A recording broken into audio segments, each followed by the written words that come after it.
we're going to get to see our Clydesdales, a couple of the different buildings that we brew our beer in, as well as our packaging facility. Along the way, you'll get a 7-ounce sample, a beer that you can take home with you, and then a 16-ounce draft beer at the end. Nice. All that sound good to all of you? Yeah. Right, I love the enthusiasm. All right, before we head out and see all the fun stuff, I'm going to talk briefly about our company's history so that when I mention people, you know who I'm talking about, and then we'll hit the route. It all started in the mid-1800s. That's when St. Louis saw a large influx of German immigrants, and one of those German immigrants was named Eberhard Anheuser. He came to St. Louis in the 1840s. At that point, he was working in the soap and candle making industry, but he thought brewing beer sounded more fun. So he bought into the Bavarian Brewing Company, which was operating on these grounds. And within just a few short years, he had bought out all of the other investors to become the sole owner of the company. And then he changed his name to E. Anheuser & Co. It was around that time that he met another young German immigrant named Adolphus Busch. Adolphus Busch came to St. Louis as a teenager. He got a job on the riverfront, and by 21, he was the partner in a brewery supply company. That's how he met Eberhard, and the two hit it off right away. Eberhard liked the young German so much, he introduced him to his daughter Lily, and just 1 year later, Lily and Adolphus were married. After that, Adolphus came to work for his father-in-law here at the brewery, becoming a part owner in the company, and he's really the one we have to thank for our company becoming as successful as it is. He thought of a lot of the things that pushed our brewery forward and got its name out there to everybody. Because of all of these things, Eberhard changed the name of the company to Anheuser-Busch Brewing Association, and when he passed away, he left the entire company to Adolphus. It then continued on in the Busch family until 2008. That is when InBev bought the company, and we are now a wholly owned subsidiary of Anheuser-Busch InBev. So just a little smattering of history. We talk about Adolphus a lot on the tour, so he's the big one. All right, just a few safety things. It is a working brewery. There will be trolleys, maybe some trucks and golf carts driving around on the road, so just be mindful of that as we cross the streets. You can take photographs at any point on the tour. Just make sure you're doing so from the sidewalk and not in the middle of the street. And that you can see my lovely neon hat at all times. We want to stick together as a group. And then lastly, no eating, drinking, smoking, or vaping on the tour unless it's a water bottle or the beer that I'm going to give you. All that sound good? All right, let's go see some Clydesdales. All right.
personal horses. Nice. It was not originally intended for Clydesdales. We got the Clydesdales in the 1930s. So when you look around this building, though, it is a National Historic Landmark, so half of what you see is original. That includes all of the brickwork, the stained glass, the electricity and running water, as well as a hay loft that is still in use up above. So this is how the Bush family built their stables. It's crazy how the stained glass And then actually after still has its getting color the for that many years. at the end of Prohibition, they had to renovate the stalls to accommodate the larger horses, which they've done beautifully. And then that other member of our hitch team that I mentioned is taking a little nap over there are our Dalmatians. There are 2 Dalmatians for every hitch team, and they are going to travel with the hitch team. So they're only in town here at the brewery if the hitch is in town. And the Dalmatians first joined our team in the 1950s. They were introduced to celebrate the opening of our second brewery in Newark, New Jersey. They've been with us ever since. Nice. She said that they're no trained, they're just walking around like handlers with no leashes. There you can see our tap room. That is where the harnesses and bridles from the Clydesdales are kept. You can see Let me get out of the harnesses on the way. front there. They are all handmade from black leather, brass, and linen thread. They weigh about 130 pounds. So it sounds pretty heavy to us. Remember, it's a 2,000-pound horse, so for them it's just like a light backpack. And they are also custom fitted to the horses to make sure that I like how they keep them all nice and fancy in their own lockers and all that stuff. It's very One last fancy. feature of the building that I will mention is the chandelier up above. It is not an original feature to the building, but it is pretty close. It was gifted to Adolphus Bush after the 1904 World's Fair that took place here. Oh, that's pretty cool. He was a committee member for that fair. So as a thank you, they made him a handful of chandeliers. We will see 2 more on our tour. You can tell this one was made for us because it has our A&E logo around the middle there, and then a crown at the top looking of beers. It has a twin in the Adolphus Hotel in Dallas. Take another minute if you need to take any last photos of anything, and then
Budweiser and Bud Light are going to go through Beechwood aging.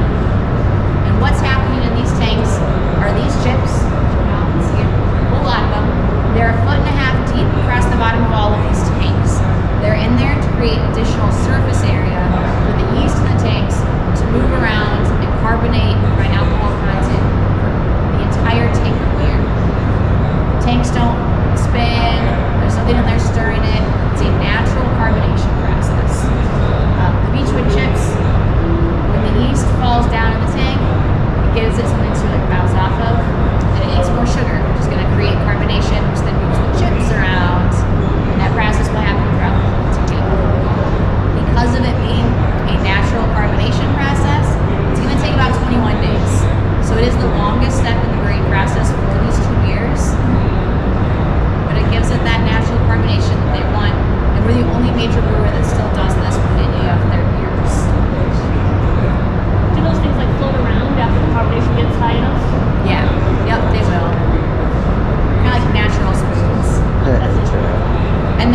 once that 21 days is up, or the brewmasters are like, yep, it's good to go, it'll leave through these pipes and head on down to finishing.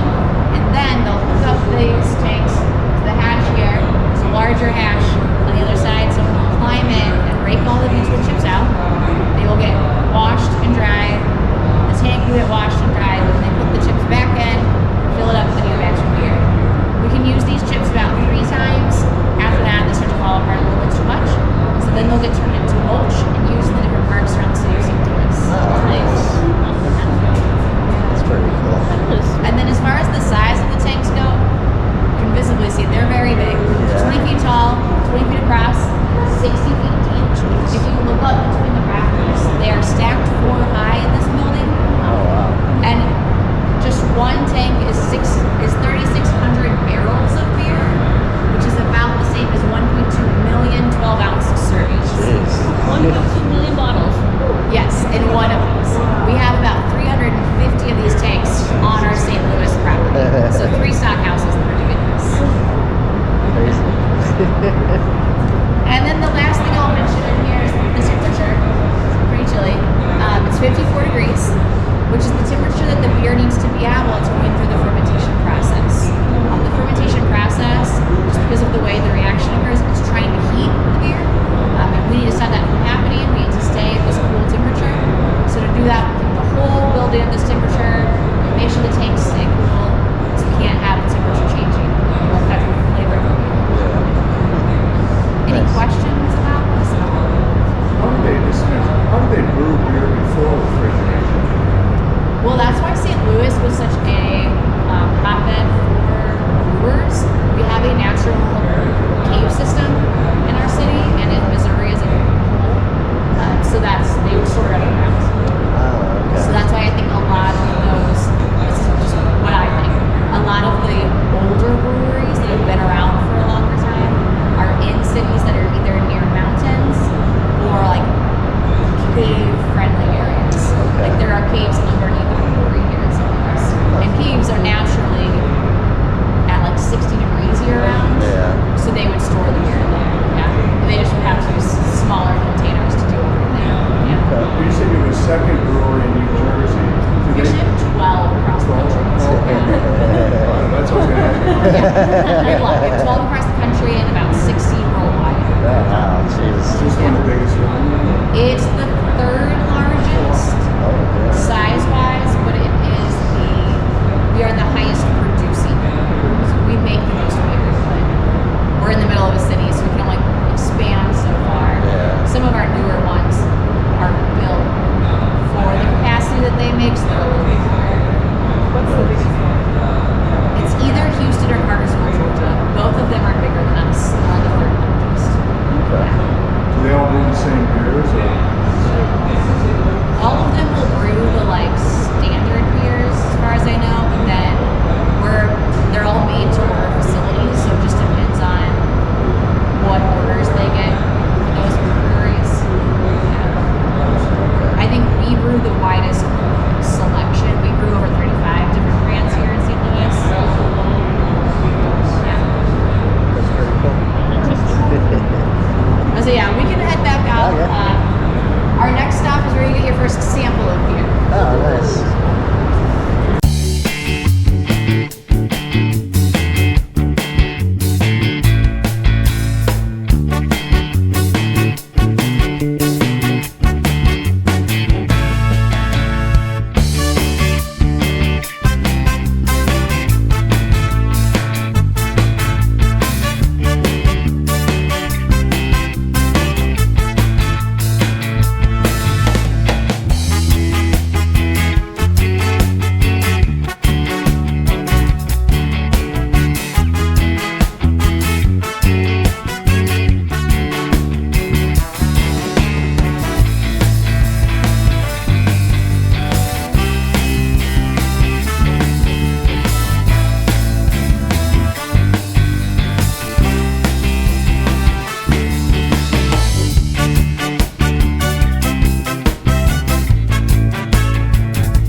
Alright, so like I mentioned outside, while we're in here, I will talk about the ingredients we use to brew our Budweiser and Bud Light, and then the process they go through.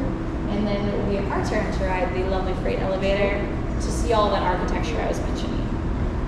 So first are the ingredients. These two beers are going to be brewed with barley malt, rice, hops, water, and yeast. The barley is where the beer is going to get its flavor and color. So in these two canisters, I have 2-row and 6-row barley. Budweiser and Bud Light is going to use a combination of these two different types of barley. The main difference is how they grow. The 2-row is going to grow 2 on a stalk, whereas the 6-row will grow 6 on a stalk. So this one's going to be a little bit finer and a little bit lighter in flavor than the 2-row is. It's going to be a little bit more flavorful. So we just want that nice combination for our beer. And then that next ingredient right down there is rice. Rice is what we call an adjunct grain. It is not something that is necessary to brew beer. Most of your traditional beers will not have an adjunct grain in it, especially German ones. But that was kind of the point for Adolphus Busch. He needed something to separate his German lager from all of the other German lagers that would be brewed in St. Louis. And him and his friend Carl Conrad found that adding the rice to the beer lightened up the body of the beer, gave it a nice crisp snap and clarity. So when you hold your beer up, you can see your fingers through the glass. It just made it easier to drink and more palatable to Americans. So it was a huge success, and we made it our flagship beer. And then all 3 of these are what's adding our sugars to the beer. So to kind of help balance that out, we're going to add in our hops. They're the spice of the beer. They're going to give it its bitterness and aroma. Anheuser-Busch is the only major brewer to own its own hop farms. Oh, nice. We have one in Bonnersberry, Idaho, one in southern Germany, and one in Argentina. We're also going to partner with a lot of hops farms across the U.S. that we've had relationships with for generations, because all of our beers are going to have their own unique blend of hops. Even Budweiser and Bud Light are going to use different types of hops. So we want a nice wide variety of styles from all of those different farms. And then our next ingredient up there is water. 95% of what you're drinking is water, so it's a pretty important ingredient to our beer. All of our breweries are going to locally source their water. Water tastes different all different places you go. We don't want those local water flavors to affect the flavor of our beer.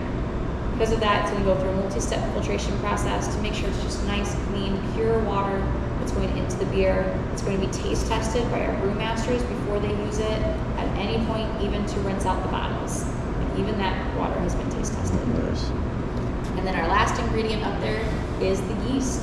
Yeast is the life of the beer. It's where we're getting our carbonation and our alcohol content. So we definitely want that in there. And especially for our Budweiser, we've used the same strain of yeast since 1876. So that's kept here at our St. Louis brewery under lock and key. They are constantly DNA fingerprinting it and checking it to make sure nothing changes or mutates about that strain. That's pretty cool. Yeah. And then when our other breweries need yeast, we ship out kegs of it to them. They don't have their own yeast culture. It's just here in St. Louis. Okay, nice. All right, so now we're going to take those ingredients and plug them into the flow chart over here. You can follow along on whichever one is easier for you to read. The process the 2 beers go through is going to be the same.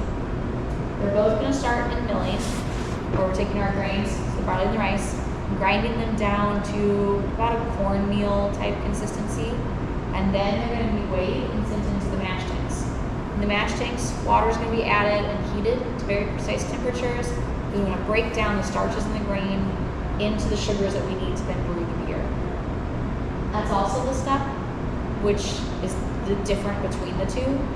Bud Light, because it's a light beer, is going to sit in those tanks twice as long as Budweiser is to cook off more of the carbs and calories from the grains.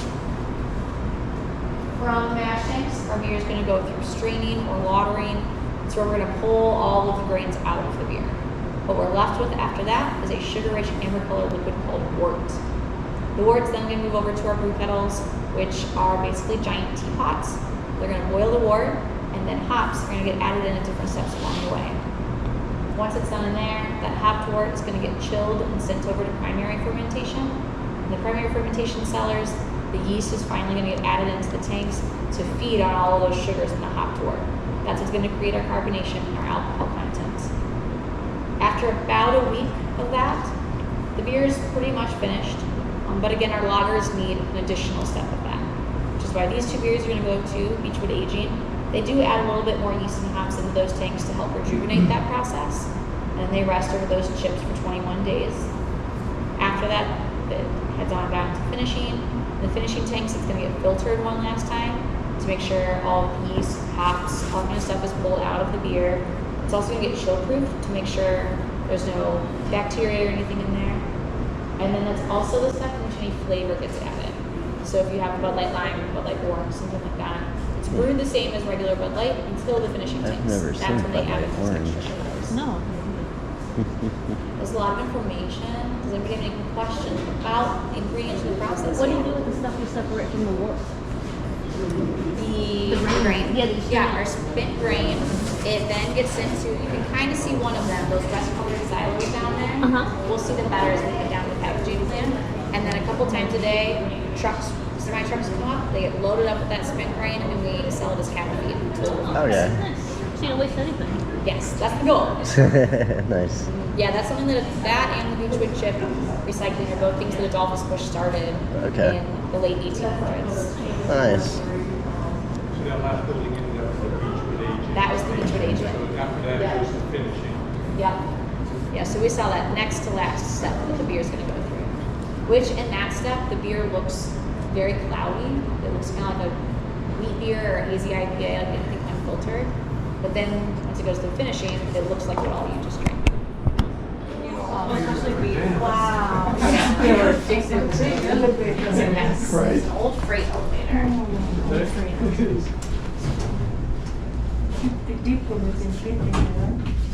I think we fit 35 people. I don't think we've ever quite gotten 40 in, but about 30 to 35 easily fits in the elevators.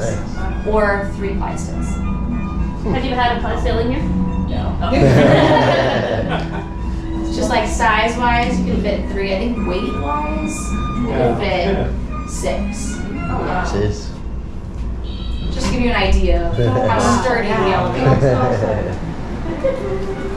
I love the music. It reminds me of commercials on this.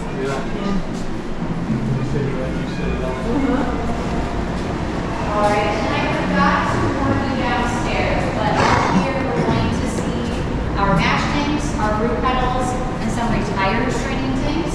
Those are the cooking stages in the brewing process, so it is very hot in this room. You will not stay there for very long, but I should warn you when it's very hot.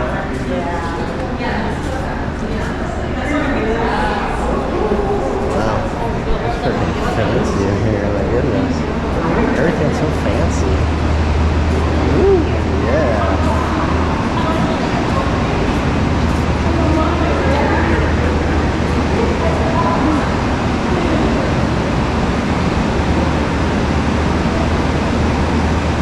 Very fancy in here. I think so. This is all original. How you can tell it's big 1800s looks big. Really quick, our microphone up here. So I'm going to talk for just very briefly, and then you can walk around and take photos. What you're seeing in this building, again, all of that original architecture I mentioned. This is how they built it. Over here are those mash tanks. You can see these are the bottoms down there. That is where all the grains are being cooked. Over here are 2 retired straining tanks. That process doesn't happen in this building anymore. It now happens in the building that's above the tunnel we walk through, but they left some old ones in here so we can see what they look like. And then below our feet are where the brew kettles are. So that wort is being boiled and the hops are being added. They're why it's so hot in here. You are welcome to walk around to this side to look at the brew kettles. But one last thing I'll point out before that are these 2 shaped layers.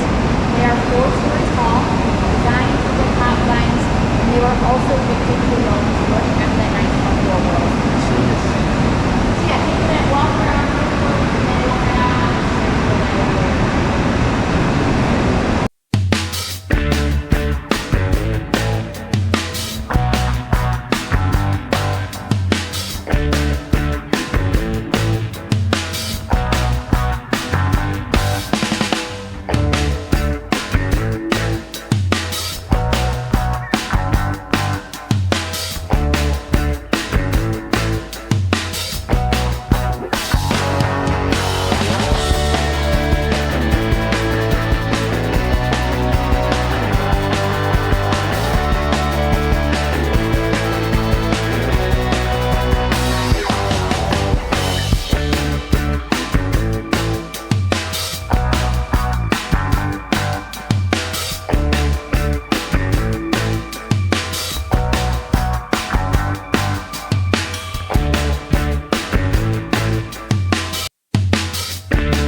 really briefly, this corner is probably the best spot to see our brew house with this historic clock tower on top.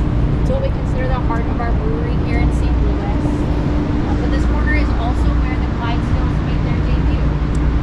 On April 7th, 1933, August Bush Sr. was presented to the Clydesdales with his son. They paraded right through these gates here, pulling some of those first pieces of Budweiser. We had a little party here in the street, and then the Clydesdales made their way over to the East Coast. That's where they delivered some Budweiser to President FDR and other key political figures as a thank you for helping repeal Prohibition and let us brew and sell beer again. And then one other building I want to point out is this one caddy corner across the street from us. It is the oldest building on our property. It is the Old Lion Schoolhouse. It was built in 1868 and was a public elementary school. So the first generation of Bush children went to school there. But in 1907, the city of St. Louis decided that having an elementary school across the street from its most popular brewery probably wasn't the best idea. So they sold it to us, and we turned it into our executive offices. And they stayed that way until the 1980s. Once Bud Light was introduced, our company was expanding.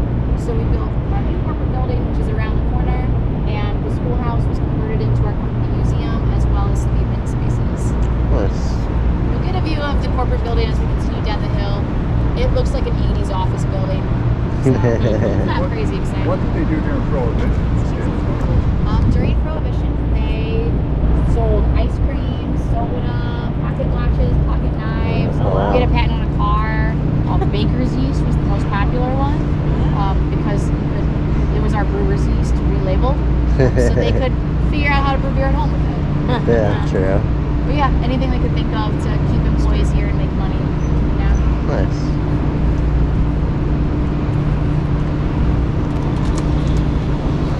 Yeah, we were one of the few that were able to stay open post-Prohibition. That's pretty That's good. really neat, yeah. We were just at, where were we? Oh, Louis- the bourbon place. Yeah. Oh, yeah. They didn't open until But- after Prohibition. They said they were. Yeah. Yeah. But even at the Louisville Sugar Factory we were at, they were making gun stocks and everything for them during Oh, the that's war right, too. yeah. Yeah, it's to keep them going. Yeah, it was pretty neat.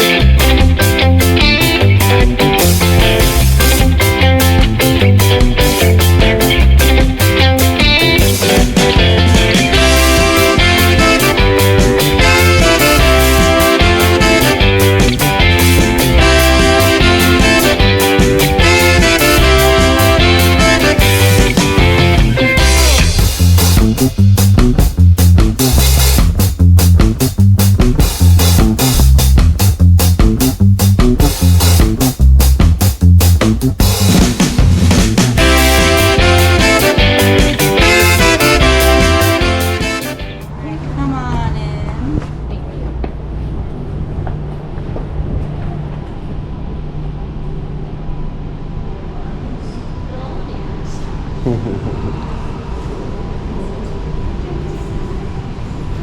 Budweiser zero? Yeah, me neither. Oh, it's zero alcohol. That's what zero. Oh, okay. That's why. Yep, in our lobby here you can see this display case is our family of And brands. there's still a Neutral. 12 hard Yeah, it's cider. kind of a Neutral. smattering I love of those different brands commercials. that we own. Some of them will be made here. Some of them will be made at other breweries. You don't make Rolling Rock there.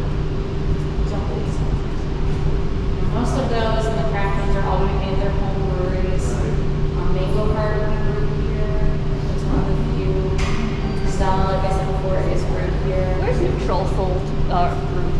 Here. Here? Oh, okay. Oh, okay. He's fascinated by those commercials. They're funny. Yeah, we have a whole building that's devoted to brewing our different seltzers. That was built in 2001, I believe. Just do the cider here too. Stella.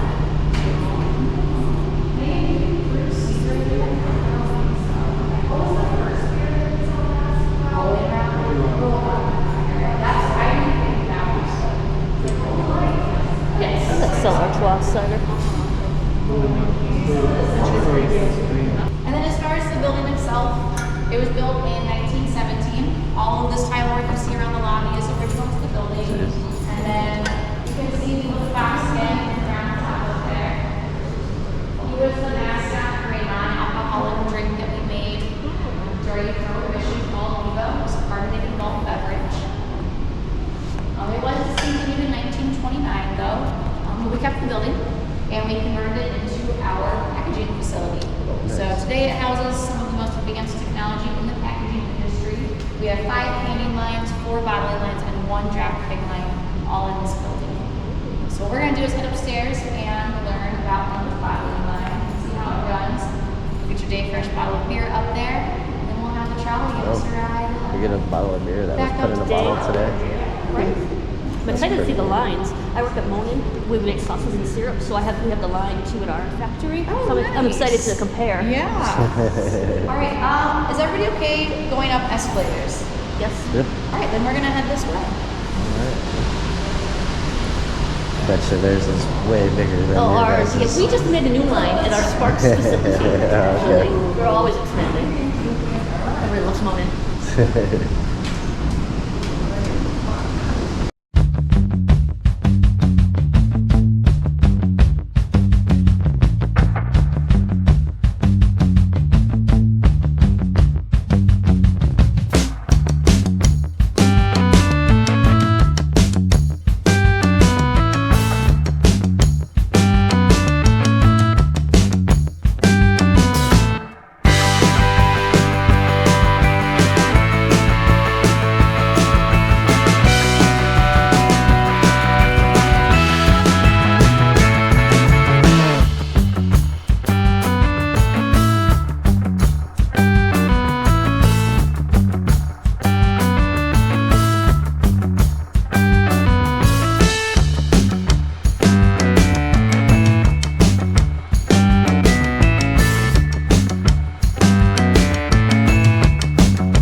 You probably don't need mine, but it's a little crazy anyway. So right now, this is our 6th floor bottling line. It's unfortunately down for maintenance today. We do this about once a week or so. They'll rotate through all the lines, cleaning them. So it's just kind of hit or miss on whether or not it's running for a tour or not. Yeah, but it's a as you can see, it's pretty big. There are actually 2 lines on this floor. So we're looking at one, and there's a second one on the other half of this floor. This particular line can only do 12-ounce glass bottles. The other line on this floor can do any size glass bottle. And then the other 2 bottling lines in the building, I believe, also just do 12-ounce glass bottles. But we do have a little video that will play over that window there to explain what this line looks like when it is running and kind of the process the bottles will go through. Cheers, and welcome to the Vivo packaging facility. That's pretty cool. What you see in front of you is the 6th floor bottling line. This bottling line uses state-of-the-art equipment and makes this the most technologically advanced packaging line in the entire world. Once the beer is produced over at the brew house where you just came from, it's sent right here to the Vivo packaging bottling line, number 34. The bottles you see on these lines travel from nearby Peevely, Missouri. Empty bottles come into the bottle line in the same boxes that they will leave in and delivered to your favorite pub or retail outlet. Once loaded into the lines, the first step in the process is rinsing. This gets the bottles nice and clean before filling them with the beer you know and love.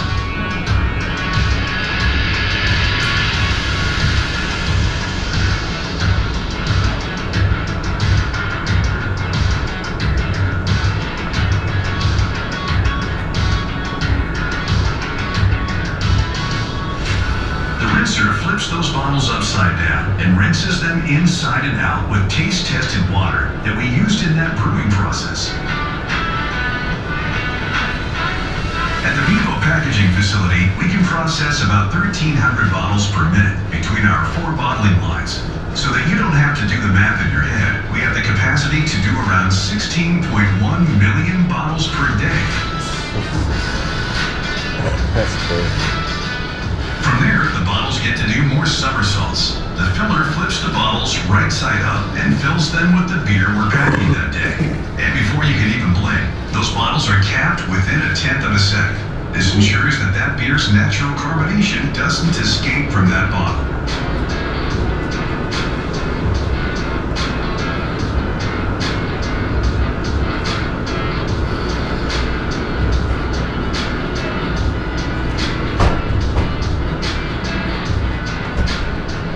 Then go on a journey and come to our pasteurizer for the hottest shower you've ever seen. It's about 140 degrees. Heating up those bottles extends the shelf life of our beer without the need to be refrigerated. Our shelf life for bottles and cans are just around 180 days.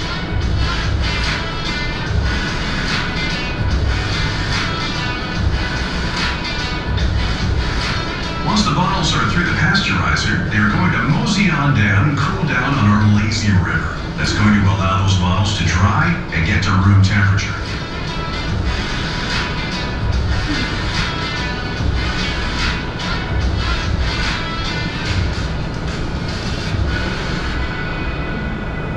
Next, this is where our bottles get their labels. Our labeler puts the label on the front, the back, and the neck of the bottle.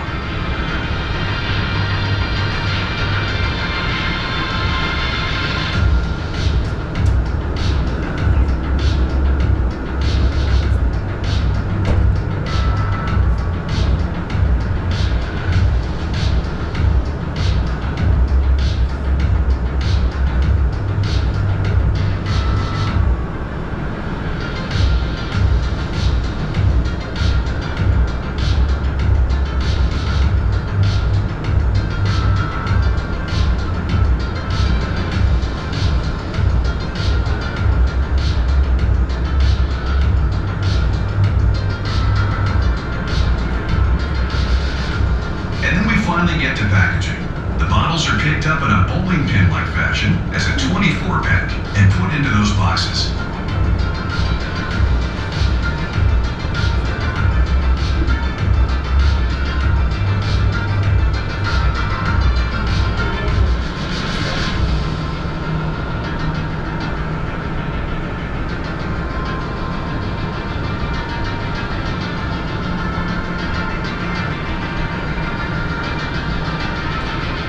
Boxes are then sealed shut, coated, and sent down to our warehouse floor. Once our beer is out the door, it's then shipped out to wholesalers all across the country for people like you to enjoy. There's 65,000 people who bring our beer to life. Those 65,000 people are dedicated and committed to a beer that's brewed for creating enduring memories with friends and family. Thank you, and please continue on to the next stop of the tour. 5,000 people work here? I guess so. I mean, that makes sense for all the world or country. No, true. Does anybody have any questions about any part of that process or anything? Is it all automatic? I mean, what, It is all automated. However, there will always be at least 5 workers on the line when it's running. That's at a minimum. I usually see 7 to 8 when it's running. So there's always someone by the labelers, there's always someone by the packers, and there's always someone checking to make sure that the sealer actually sealed the case, and then by the rinser filler. They're always checking that too. Yeah. So it is very automated, but if one thing gets messed up, because of it The whole just being thing automated, that makes stops, 5 bottles after it all get messed up, so they have to shut it down. So there needs to be someone there to make sure that happens.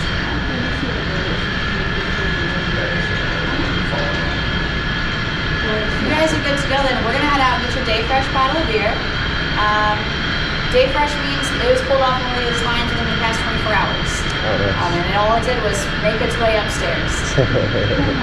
Just don't open it on the tour. It is room temperature because it's been pasteurized. Once we get that, we're going to head downstairs, hop on a trolley, go back up to the tour center, and get you a nice draft beer. Okay. Sick. Thank you. So we need a bottle of beer that was just bottled 24 hours ago. I mean, I can't. But I wonder if people. Well, Yeah. oh, thank you. Thank you.